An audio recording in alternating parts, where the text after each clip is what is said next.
திருமறை நேரம் Bible Hour presented by the National Bible College. கிறிஸ்துவின் சபையார் உங்களை வாழ்த்துகிறார்கள். Welcome to Satellite Bible Classes. வணக்கம். தேசிய வேதாகம கல்லூரி கண்மணிகளே, தோழர்களே, பெற்றோர்களே, என் தமிழ் சொந்தங்களே, உங்கள் அனைவரையும் வாழ்த்தி வான்வழி வகுப்புகளுக்கு உங்களை அழைக்கிறதிலே மகிழ்ச்சி அடைகிறேன்.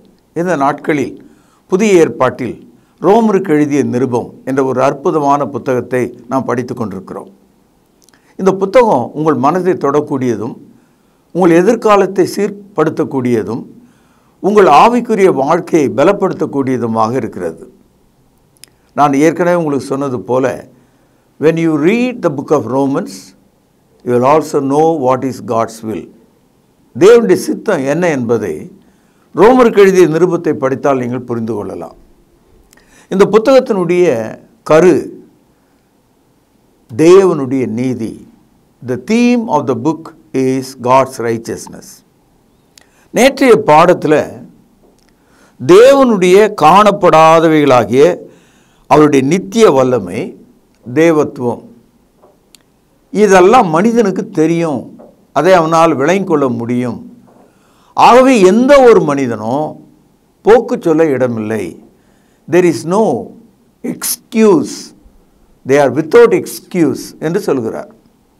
அப்படி என்றால் நம்முடைய வீட்டில், நம் பக்கத்து வீட்டில், நம்ம ஊரில் எத்தனை மனிதர்கள் கடவுளை மறுதலிக்கிறாங்க. அதை விட மோசம், கடவுள் சிங்கம் மாதிரி இருக்கார், குரங்கு மாதிரி இருக்கார் என்றெல்லாம் உருவங்களை உருவாக்குறத நம்ம பார்க்குறோம். எவ்வளோ அசிங்கங்களை அவர்கள் வணங்குவதை பார்க்கிறோம். இவர்களெல்லாம் போக்கு சொல்ல அவர்களுக்கு வாய்ப்பே கிடையாது. ரோமருக்கு எழுதிய நிருபம் 1வது அதிகாரம் 21 32 வசனங்களை இன்றைக்கு நாம் படிக்க இருக்கிறோம். இந்த வசனம் என்ன சொல்லுதுன்னா, கடவுள் இருக்கிறார், இல்லை, ஒன்றுக்கு மேற்பட்டவர் கடவுள், கோடான கோடி பேர் கடவுள், இயற்கை தான் கடவுள், 5 பூதங்கள் தான் கடவுள், மனு நீதி தான் கடவுளின் புத்தகம், இப்படியெல்லாம் மனிதர்கள் பேசிக்கொண்டிருக்கலாம். ஆனால் தேவன் சொல்கிறார், எல்லா மனிதனுக்கும் அவனுடைய மனசாட்சியின் வழியாக ஒரு ஜீவனுள்ள சிருஷ்டிகராகிய தேவனை தெரியும். Every man knew that there is a living God. 21வது வசனம், அவர்கள் தேவனை அறிந்தும் அவரை தேவன் என்று மகிமைப்படுத்தாமலும் ஸ்தோத்திரியாமலும் இருந்து தங்கள் சிந்தனைகளினாலே வீணரானார்கள். உணர்வில்லாத அவளுடைய இருதயம் இருளடைந்தது. அவர்கள் தங்களை ஞானிகள் என்று சொல்லியும் பைத்தியக்காரராகி. இந்த வார்த்தைகள்லாம் நம்மால் ஜீர்ணிக்க முடியல. இதையெல்லாம் மனிதர்கள் கவனிக்கணும். அதாவது அவங்களுடைய மைண்டு வீணாக போய்விட்டதாம். சிந்தனைகளினாலே அவர்கள் வீணரானார்கள். அவர்கள் தங்களை ஞானிகள் என்று சொல்லி பைத்தியக்காரர்களாக மாறிவிட்டார்களாம்.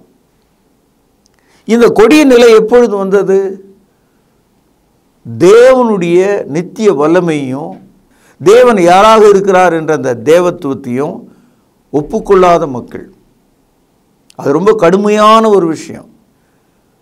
அதாவது God's eternal power, Godhead, இந்த 2 விஷயம் தெரிஞ்சுக்காம போன ஆட்கள் எல்லாருமே தேவனுடைய பார்வையில் இருளாக இருக்கிற இருதயமும் பைத்தியமாக போன மனமுமாக இருக்கிறார்களாம். 1 கொரிந்தியர் 1வது அதிகாரம் 18வது வசனம், சிலுவையை பற்றிய உபதேசம் கெட்டு போகிறவர்களுக்கு பைத்தியமாக இருக்கிறது, ரட்சிக்கப்படுகிற நமக்கோ அது தேவ பலனாக இருக்கிறது. கவனிங்கள் 20வது வசனம், ஞானி எங்கே, வேதபாரகன் எங்கே, இப்பிரபஞ்ச தர்க்க சாஸ்திரி எங்கே, இவ்வுலகத்தின் ஞானத்தை தேவன் பைத்தியமாக்கவில்லையா? சிலுவையிலே தேவனுடைய ஞானத்தை தெரிந்து கொள்ளாத மனிதன் ஆவிக்குரிய பைத்தியமாயிருக்கிறான். 21வது வசனம் பாருங்கள், எப்படியெனில் தேவ ஞானத்திற்கு ஏற்றபடி உலகமானது சுய ஞானத்தினாலே தேவனை அறியாதிருக்கையில் பைத்தியமாக தோன்றுகிற பிரசங்கத்தினாலே விசுவாசிகளை ரட்சிக்க தேவனுக்கு பிரியமாயிற்று. மனிதன் தன்னுடைய சொந்த ஞானத்தில் தேவனை தேடுகிறான். தேவனை புரிந்து கொள்ள முயற்சிக்கிறானா. குறிப்பாக தமிழ்நாட்டில் இருக்கிற எல்லா இலக்கியங்கள் 2000 ஆண்டுகளாக நம்ம மத்தியில் இருக்கிற எல்லா புத்தகத்திலும் எவ்வளோ அழகான ஞானம் இருக்கிறது பார்த்தீங்களா? மனிதன் போய் கடவுளுக்கு கண்ணையே கொடுக்குறான். அந்த அளவுக்கு புத்தகங்கள்லாம் இங்கே இருக்குது. ஆனால் எந்த ஒரு மனிதனையும் தேவன் இறங்கி வந்து காப்பாற்றுகிறார் என்ற ஒரு புத்தகத்தில் செய்தி இல்லை. This is the only book talks about that God came down on earth to help you. உனக்கு உதவி செய்யும்படி தேவன் இறங்கி வந்தார், மனிதனாக வந்தார் என்று சொல்கிறது. ஆகவே தான் அந்த சிலுவையை மனிதர்கள் மறுதலிக்கிறாங்க. அதெல்லாம் நடக்கிற காரியமா? கடவுள் வந்து எனக்காக இப்படி செய்வாரா? ஆகவே சுய ஞானத்தினாலே தேவ ஞானத்தை புரிந்து கொள்ள முடியாமல் மனிதர்கள் போனதினாலே அவர்கள் பைத்தியமாக போனார்கள் என்று வேதவசனம் சொல்கிறது. 2 கொரிந்தியர் 4வது அதிகாரம் 4வது வசனம். தேவனுடைய சாயலா இருக்கிற கிறிஸ்துவின் மகிமையான சுவிசேஷத்தின் ஒளி, கவனிங்கள், அவிசுவாசிகளாகிய அவர்களுக்கு, கவனிங்கள், பிரகாசமாயிராதபடிக்கு, பேனால் அடிக்கோடிடுங்கள், இப்பிரபஞ்சத்தின் தேவனானவன் அவளுடைய மனதை குருடாக்கினார். Their hearts were darkened by the power of Satan. இப்பொழுது ரோமருக்கு எழுதிய நிருபத்திலே நாம் பார்க்கிறோம், அவர்கள் தங்களை ஞானிகள் என்று நினைத்து அவருடைய இருதயம் இருளடைந்து விட்டது, அவர்கள் பைத்தியமாக போய்விட்டார்கள். அப்போ தேவனுடைய பார்வையில் இன்றைக்கு உலகத்திற்கு அத்தனை மனிதர்களையும் அவளுடைய இருதயம் இருளடைந்திருக்கிறதாகவும் தேவ ஞானத்தை புரிந்து கொள்ளாமல் போனதினாலே அவர்கள் ஒரு பைத்தியம் போல் இருப்பதாக பார்க்கிறார். இதை சொன்னால் யாராவது ஒப்புக்கொள்வார்களா? நான் சொல்லவில்லை, கடவுளுடைய வார்த்தை இப்படி சொல்கிறது. என் அன்பு சகோதரர்களே, இதை விளங்கிக் கொள்ளுங்கள். இந்த உலகத்தில் எத்தனை 1000 பாடல்களை மனப்பாடம் செய்கிறார்கள், எத்தனை 1000 புத்தகங்களை படிக்கிறார்கள், எத்தனை பேச்சுகளை பேசுகிறார்கள். குறிப்பாக தமிழன் பேசியே கெட்டவன், எழுதியே கெட்டுப்போனவன். உலகத்திலே அதிகமாக எழுதப்பட்ட புத்தகங்கள் தமிழ்நாட்டில் இருக்கிறது, தமிழ் இலக்கியங்கள் அவைகள். ஆனால் அது தேவனுடைய ஞானத்துக்கு ஏற்றபடி இருக்கிறதா அல்லது மனிதனுடைய ஞானத்துக்கு ஏற்றபடி இருக்கிறதா என்று நீங்கள் எண்ணி பாருங்கள். மனிதர்களுடைய புத்தகங்கள் மனிதனுக்கான ஒழுக்கத்தை போதிக்கிறது. ஆனால் எந்த ஒழுக்கத்தையும் மனிதனால் அடைய முடியாது. ஏனென்றால் பாவம் அவனுக்குள் வாசமாக இருக்கிறது. பாவம் மன்னிப்பு இல்லாத மனிதன் எவ்வளவு ஒழுக்கமாக இருந்தாலும் பயனில்லை. 23வது வசனம், 24வது வசனம். அழிவில்லாத அப்படின்னா இட்டர்னல், அழிவில்லாத தேவனுடைய மகிமையை, காட்ஸ் க்ளோரி. அழிவுள்ள அப்படின்னா டெம்பரல். மனுஷர்கள் 1, பறவைகள் 2, மிருகங்கள் 3, ஊரும் பிராணிகள் 4.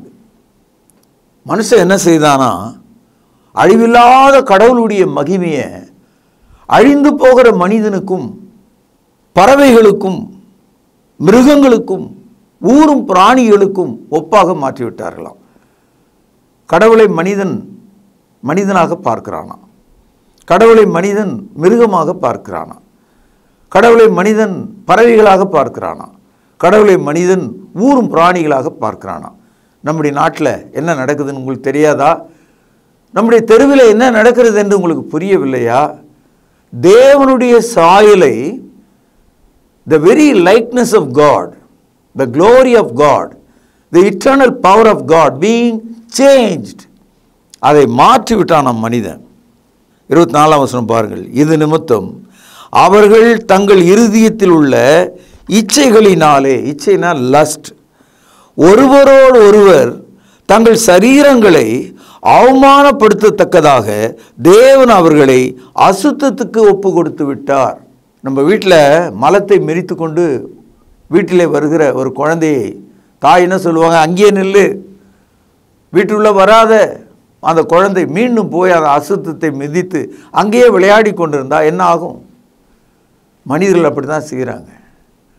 தேவன் அவர்களை அசுத்தத்துக்கு ஒப்பு கொடுத்துட்டார். எபேசியர் 2வது அதிகாரம் 2-3 வசனங்கள்.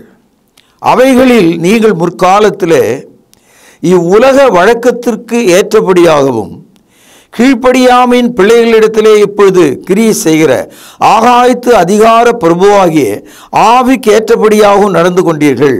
கவனியுங்கள், அவர்களுக்குள்ளே, இந்த அசுத்தத்திற்குள்ளே நாம் எல்லாரும் முற்காலத்தில், கவனிங்கள், நமது மாம்ச இச்சின்படியே நடந்து நமது மாம்சமும் மனசும் விரும்பினவைகளை செய்து சுவாபத்தினாலே மற்றவர்களைப் போல கோபாக்கினின் பிள்ளைகளாக இருந்தோம். இப்படி தான் முன்காலத்தில் நாம் இருந்தோம். இயேசுவை அறிவதற்கு முன்பாக தேவனுடைய கோபம் நம் மீது இருந்தது. அசுத்தத்தின் பிள்ளைகளாய் நாம் இருந்தோம். நம்முடைய சரீரங்களை அவமானப்படுத்தத்தக்கதாக இச்சைகளுக்கு உட்படுத்தோம். இன்னைக்கு மதங்கள் என்ற அளவில் பேசப்படுகிற விஷயங்கள்லாம் நல்லா உற்று கவனித்தால் நீங்கள் எவ்வளவுதான் அதை மறைச்சாலும் நம்ம எல்லாருக்குமே தெரியும், வெறும் அசுத்தம் தான் அது, வெறும் கேவலம் தான் அது, வெறும் மாம்ச இச்சை தான் அது. நான் சொல்வது உங்களுக்கு வருத்தமாக இருந்தா என் மீது பொறுத்து கொள்ளுங்கள். ஆனால் தேவனுடைய வார்த்தை இன்று உங்களிடத்தில் பேசப்படும் போது அதை நீங்கள் புரிந்து கொள்ளுங்கள். எபேசியர் 4வது அதிகாரம் 17வது வசனம். ஆதலால் கர்த்தருக்குள் நான் உங்களுக்கு சாட்சியாக சொல்லி எச்சரிக்கிறது என்னவெனில், கவனிங்கள், மற்ற புறஜாதிகள் தங்கள் வீணான சிந்தையில் நடக்கிறது போல நீங்கள் இனி நடவாமல் இருங்கள். ஆகவே கடவுளை மனிதனாகவும் பறவையாகவும் மிருகமாகவும் ஊரும் பிராணியாகவும் காண்கிற மனிதர்கள் தங்கள் மனதை கெடுத்து கொண்டவர்கள், அவர்கள் இச்சையிலே விழுந்தவர்கள். they are fallen from their mind. அவர்கள் மனதிலிருந்து கீழே விழுந்து விட்ட மக்கள். இப்பொழுது ரோமருக்கு எழுதிய நிருபம் 25 முதல் 26 2 வசனங்களை சேர்த்து படிக்கலாம். இப்போ என்ன நடக்குது? இந்த ஆஸ்பத்திரியில் இருக்கிற ஆள் பார்த்தீங்கன்னா முதல்ல ஒரு நோய்க்காக உள்ளே போவார், அதுக்கப்புறம் இன்னொரு நோய் அங்கே தெரியும், இப்போ 2 ஆச்சு. அதுக்கப்புறம் அவருக்கு ட்ரீட்மெண்ட் கொடுக்கும்போதே இன்னொரு முக்கியமான விஷயம் தெரியும், அவருக்கு கிட்னி ஃபெயிலியர்னு. அதுக்கப்புறம் இன்னும் கொஞ்சம் தெரியும், அவருக்கு ஹார்ட்லேயும் ப்ராப்ளங்குதுன்னு. அந்த மாதிரி பாவம் மனிதனுக்குள்ளே புறையோடி போய்விட்டது. எப்பொழுது அவர்கள் இச்சைக்கு ஒப்பு கொடுக்கப்பட்டார்களோ, எப்பொழுது தேவனுடைய சாயலை அவர்கள் மாற்றி விட்டார்களோ, இப்போ என்ன நடக்குதுன்னா 25வது வசனம் பாருங்கள். தேவனுடைய சத்தியத்தை, ட்ரூத் அபவுட் காட், தேவனுடைய சத்தியத்தை அவர்கள் பொய்யாக மாற்றி சிருஷ்டிகரை தொழுது சேவியாமல், instead of worshipping the creator, சிருஷ்டியை தொழுது சேவித்தார்கள். they began to worship the creature. அப்போ இயற்கையை வணங்குகிறவர்களை கடவுள் எப்படி பார்க்கிறார்? சத்தியத்தை விட்டு விட்டவர்கள். எங்களுக்கு எல்லாமே கடவுள் சொல்றாள், தேவனுடைய சத்தியத்தை தன் மனதால் மாற்றி விட்டான். தேவனுடைய மகிமையை இழந்து விட்டான். அவன் இயற்கையை வணங்குறதுனால தேவனுடைய சத்தியத்தை இழந்து விட்டான். நான் சொல்றது உங்களுக்கு விளங்கலையா? பாருங்கள், மீண்டும் வாசிக்கிறேன். தேவனுடைய சத்தியத்தை அவர்கள் பொய்யாக மாற்றி சிருஷ்டிகரை தொழுது சேவியாமல் சிருஷ்டியை தொழுது சேவித்தார்கள். அவரோ என்றென்றைக்கும் ஸ்தோத்திரிக்கப்படப்பட்டவர். ஆமேன். இப்போ இந்த நிலைக்கு தள்ளப்பட்ட மனிதனை தேவன் என்ன செய்தார்னு பாருங்க. இது நிமித்தம் தேவன் அவர்களை இழிவான இச்சை ரோகங்களுக்கு ஒப்பு கொடுத்தார். அந்தபடியே அவர்களுடைய பெண்கள் சுவாப அனுபவத்தை சுவாபத்துக்கு விரோதமான அனுபவமாக மாற்றினார்கள். அப்படியே ஆண்களும் பெண்களை சுவாபப்படி அனுபவியாமல் ஒருவர் மேல் ஒருவர் விரகதாபத்தினாலே பொங்கி ஆணோடு ஆண் அவலட்சணமானதை நடப்பித்து தங்கள் தப்பிதத்திற்கு தகுதியான பலனை தங்களுக்குள்ளே அடைந்தார்கள். அதாவது when man rejected God's truth, God gave them to uncleanness. அசுத்தத்திற்கு ஒப்பு கொடுத்தாராம். இந்த அசுத்தம் மனிதனுக்குள்ள வந்ததுனால குஷ்ரோக வியாதி, HIV வியாதி, கெனோரியா வியாதி, சகல தோல் வியாதி, சகல இரத்த வியாதிகள், சகல விதமான முடக்குவாதங்கள் எல்லாம் மனுஷனுக்கு வந்ததுங்க. எப்பொழுது வந்தது? அவர்கள் தேவனுடைய சத்தியத்தை மாற்றிவிட்ட போது கடவுள் அவர்களை கீழான இடத்துக்கு ஒப்பு கொடுத்துட்டார். நீங்கள் யோசிக்கலாம், கடவுள் ஏன் ஒப்பு கொடுக்கணும்? அப்படியே விட்டுறலாம் இல்லையா? அவனை காப்பாற்றலாம் இல்லையா? ஒரு அம்மா மார்க்கெட்டு போச்சு, 3 வயசு பையனை வீட்டில் இருன்னு சொல்லிட்டு போனது. போய் ஒரு தெருவு தாண்டும் போது அந்த பையன் அங்கே இருக்கிறான். அந்த அம்மாவுக்கு பயங்கர கோபம் வந்து ஒரு அறை கொடுத்து வீட்டுக்கு போகணும்னு சொன்னது. அழுதுகிட்டே பையன் அப்படி திரும்பணுன்னா அம்மா மறுபடியும் புறப்பட்டு போனாங்க. இப்போ அவன் 4வது தெருக்கிட்ட போயிருப்பாங்க, மறுபடியும் அந்த பையன் அந்த சந்தில் நிற்கிறான். திரும்பவும் அடித்து துரத்துனாங்க. இன்னும் கொஞ்சம் தூரம் போன உடனே மறுபடியும் பார்த்தா பின்னால் அவன் வந்துட்டுருக்கான். அப்போ அந்த அம்மா என்ன சொன்னாங்க தெரியுங்களா? நீ எப்படியாவது கெட்டுப்போ, மார்க்கெட்டாண்ட வந்தீங்கன்னா அங்கே சொறி நாய்கள்லாம் இருக்குது, உன்னை கடிக்க போகுது, உன் கையை பிடுங்க போகுது, நீ எப்படியோ போ. அந்த தாய் விட்டுட்டே போயிட்டாங்க. இந்த மாதிரி சூழலையும் சந்தர்ப்பங்களையும் மனிதனுடைய வார்த்தைகளையும் வாழ்க்கையில் நம்ம பார்க்குறோம். எந்த தாய் தன்னுடைய பெற்ற பிள்ளைய நாய் கடிக்கிட்டுன்னு சொல்லுவாங்களா? விட்டுருவாங்களா? விட்டுருவாங்க. எப்போ விட்டுறாங்கன்னா, அந்த குழந்தை அந்த தாயினுடைய சட்டத்தையும் அன்பையும் மீறி போகும்போது வழி இல்லாமல் நீ எப்படியாவது போய்க்கப்பா, நான் சொல்ல வேண்டியதை சொல்லிட்டேன். ஆனாலும் அந்த குழந்தை தொடர்ந்து அப்படி நடக்கும்போது தாய் கூட தன் பிள்ளையை கைவிடுகிறாள். பெற்ற தாய் தன் பாலகனை மறப்பாளோ? மறப்பாள். அதுபோல் தான் தேவனும் கூட. தேவன் தம்மை அவனுக்கு வெளிப்படுத்தி இருந்தும் மனிதன் தன்னுடைய சொந்த ஞானத்தில் அவரை மறுதலித்தான். அவருக்குரிய மகிமையை செலுத்தலை. தேவனுடைய ரூபத்தை மனுஷர்கள், பறவைகள், ஊரும் பிராணிகள், மிருகங்களுக்கு ஒப்பாக மாற்றினான். இது நிமித்தம் தேவன் அவர்களை கேடான இச்சைகளுக்கு ஒப்பு கொடுத்தார். இப்போ கேடான ரோகங்களுக்கு அவனை ஒப்பு கொடுத்துட்டார். அதனால தான் உலகம் முழுவதும் இன்றைக்கி மனிதர்கள் 24 மணி நேரத்தில் ஒரு வியாதியை நினைக்காமல ஒரு மருந்தை சாப்பிடாம இல்லவே இல்லை. எல்லா மனுஷனும் சாப்பிட்டுட்டு தான் இருக்கான். There is no one without a bill. எல்லாரும் ஏதோ ஒன்றை சாப்பிட்டுக்கிட்டே இருக்கான். இவ்வுலகத்தின் முடிவு காலத்தில் நாம் இருக்கிறோம். சில ஆளுங்க 10வது படியிலேருந்து கீழே சறுக்கிட்டு கீழே விழுவான். ஏன்பா நடுவில் நிற்கலாம் இல்லையா, கையை பிடிச்சிக்கிட்டு காப்பாற்றிக்கலாம் இல்லையா அப்படின்னா தடுக்கவே முடியாது. அப்படியே சரசரன்னு கீழே வந்து விழுந்துடுவான். அந்த மாதிரி எப்பொழுது தேவனை மகிமைப்படுத்த முடியாமல் அவரை மறுதலித்தானோ, எப்பொழுது தேவனுடைய மகிமையை ஒப்புக்கொள்ளாமற் போனானோ, எப்பொழுது அவன் சத்தியத்தை அவன் மாற்றி விட்டானோ, அப்படியே சரசரன்னு கீழே இறங்கி வந்துட்டான். மலையிலிருந்து உருண்டு வந்த கல்லை போல, வானத்திலிருந்து விழுந்த விண்கல்லை போல மனிதன் எல்லா நிலையிலும் விழுந்து விட்டார். இதை கேட்டுக்கொண்டிருக்கிற அறிவாளிகள், விஞ்ஞானிகள், பெரும் மேதைகள் புரிந்து கொள்ள வேண்டும். You are a fallen being. You are not under the right track and status of God's righteousness. தேவன் எதிர்பார்க்கும் நீதி உனக்குள்ளே இல்லை. அப்படிப்பட்ட ஒரு சமுதாயத்தின் நடுவிலே நாம் சிக்கி கொண்டிருக்கிறோம். அதாவது மனுஷன் என்ன நினைக்கிறான்னா, தன்னுடைய ஞானம் கடவுளுடைய ஞானத்தை விட பெருசுன்னு நினைச்சான். தேவனை அறிகிற அறிவை அவன் பற்றி கொள்ள மனம் இல்லாமல் போனான். தேவனுடைய மகிமையை அழிந்து போகிற மனிதர்கள், மிருகங்கள், பறவைகள், ஊரும் பிராணிகளுக்கு ஒப்பாக மாற்றினான். தேவனுடைய சத்தியத்தை மூடி போட்டான். இப்பொழுது எல்லாம் அவன் மேலே வந்து விழுந்தது. அவனால் எழுந்திருக்க முடியாது. ரோமர் எழுதிய நிருபம் 28வது வசனம் பாருங்கள். தேவனை அறியும் அறிவை பற்றி கொண்டிருக்க அவர்களுக்கு மனதில்லாதிருந்தபடியால் தகாதவைகளை செய்யும்படி தேவன் அவர்களை கேடான சிந்தைக்கு ஒப்பு கொடுத்தார். இப்படியெல்லாம் பைபிள் இருக்கா? ஆமாங்க. ரோமர் எழுதிய நிருபம் 1வது அதிகாரம் 28வது வசனத்தில் சொல்கிறார், because they are not holding God's truth and understanding, God gave them to the deprived mind. கேடான சிந்தைக்கு ஒப்பு கொடுத்துட்டாராம். கேடான சிந்தைக்கு. அந்த சிந்தையில இனிமேல் எதுவுமே நடக்காது. அது ஒரு மோசமான சிந்தை. அது ஒரு பிசாசனுடைய குணமாக மாறிவிட்டது. எல்லாம் ஒழிந்தது அவனுடைய வாழ்க்கையில். அவனால் சிந்திக்கவே முடியல. இனிமேல் அதோடு அவன் சேர்ந்து விட்டான்.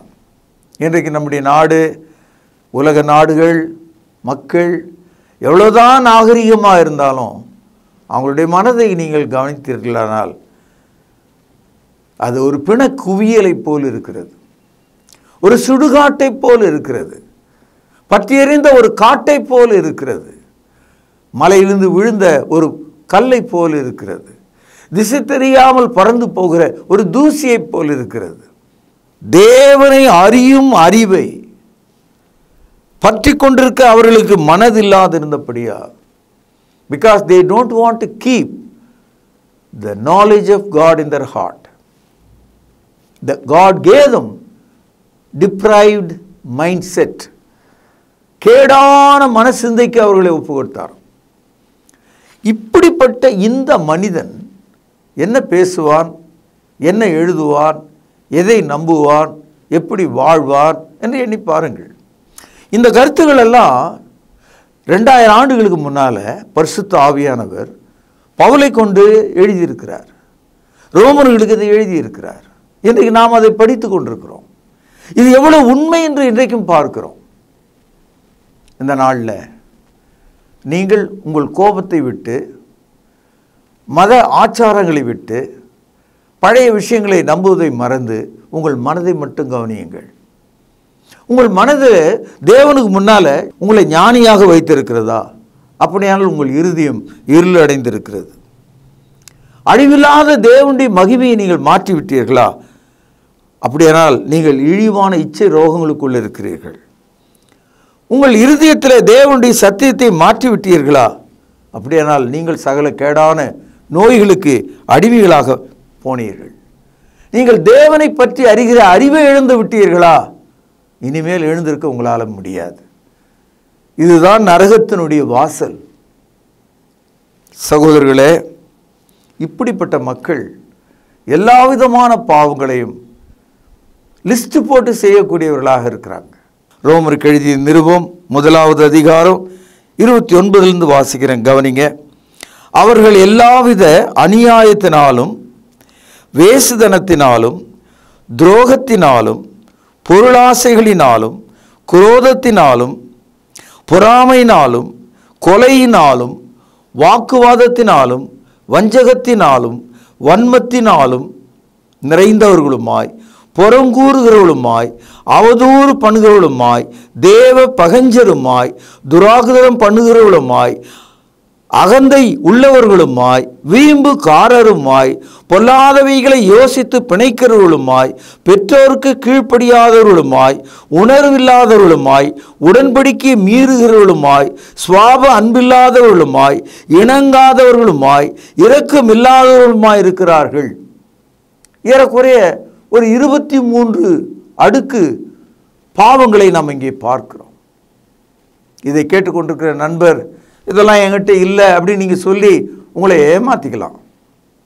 அவங்க மனசாட்சியை கவனித்து பாருங்கள். இதில் சொல்லப்பட்ட அனைத்தும் சற்றேறக்குறைய வேறு வடிவில், வேறு ரூபத்தில், வேறு எண்ணங்களில் நமக்குள்ளே இருக்கும். எழுதுவது என்று ஆரம்பித்தால் அது பென்சிலாக இருந்தால் என்ன, பேனாவாக இருந்தால் என்ன, எழுதுறதுக்கு எதை வேணாலும் எடுத்து நம்ம எழுதலாம். அது மாதிரி இந்த பாவங்கள் நம்முடைய வாழ்க்கையின் ஒரு பகுதியாக மாறிவிட்டது. இதில் ரொம்ப மோசம் என்னன்னா, இத்தனை காரியம் செய்கிற மனிதர்கள் மரணத்துக்கு பாத்திரராக இருக்கிறார்கள் என்று வேதவசனம் சொல்கிறது. 32வது வசனம், இப்படிப்பட்டவைகளை கவனிங்கள் செய்கிறவர்கள், மேலே நான் சொன்னேன் இந்த லிஸ்ட்டு, இந்த 23 24 பாவங்கள், இப்படிப்பட்டவைகளை செய்கிறவர்கள் கவனிங்கள், பேனால் அடிகோடு இடுங்கள், மரணத்துக்கு பாத்திரர்களாக இருக்கிறார்கள் என்று தேவன் தீர்மானித்த நீதியான தீர்ப்பை அவர்கள் அறிந்திருந்தும். இந்த புத்தகத்தினுடைய தீம், கருப்பொருள் தேவ நீதி. தேவ நீதி இதற்கு எதிராக இருக்கிறது. நாம் மரணத்துக்கு பாத்திரராக இருக்கிறோம், நாம் மரண குற்றவாளிகளாக இருக்கிறோம் என்பதை நாம் அறிந்திருக்கிறோம்.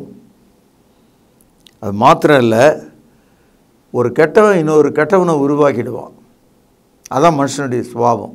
ஒரு குடிகாரன் இன்னொரு குடிகாரனை உருவாக்கிடுவான். அது மாதிரி மரணத்துக்கு உட்பட்டவர்கள் இன்னொரு மனுஷனையும் மரணத்துக்கு உட்பட்டவர்களாக உருவாக்குறது தான் அவங்களுக்கு வேலையாக இருக்கும். People under death they also make others to come under death. இதானே உலகத்தினுடைய அமைப்பு. பாருங்கள், இப்படிப்பட்டவைகளை செய்கிறவர்கள் மரணத்துக்கு பாத்திரராக இருக்கிறார்கள் என்று தேவன் தீர்மானித்த நீதியான தீர்ப்பை அவர்கள் அறிந்திருந்தும் அவைகளை தாங்களே செய்கிறதும் அல்லாமல், கவனிங்கள், அவைகளை செய்கிற மற்றவர்களிடத்தில் பிரியப்படுகிறவர்களுமாய் இருக்கிறார்கள். தோள் மேலே கை போட்டுக்கிட்டு நம்ம 2 பேரும் மரணத்தின் கீழ் இருக்கிறோம் என்று வாழ்கிறார்களாம். அதாவது இதை விட்டு வெளியே வரணும்னு நினைக்கிறவன விட மாட்டான் அந்த மனுஷன். நீயும் வா என் பின்னால், நீயும் என்னோடு சேர்ந்து அக்கிரமத்தை செய். என் அன்பு சகோதரர்களே, இந்த நாளில் நான் படித்த இந்த பகுதியை உலகத்தில் நீங்கள் வேறு எந்த புத்தகம், எந்த இலக்கிய புத்தகம், நீங்கள் எதை வேணால் வச்சு படித்து பாருங்கள். நான் நன்றாக திருக்குறளை படித்து பார்த்தேன். என்னுடைய மரணத்துக்கு என்ன காரணம்னு ஒரு கருத்தை நாங்கள் விளங்கிக்கல.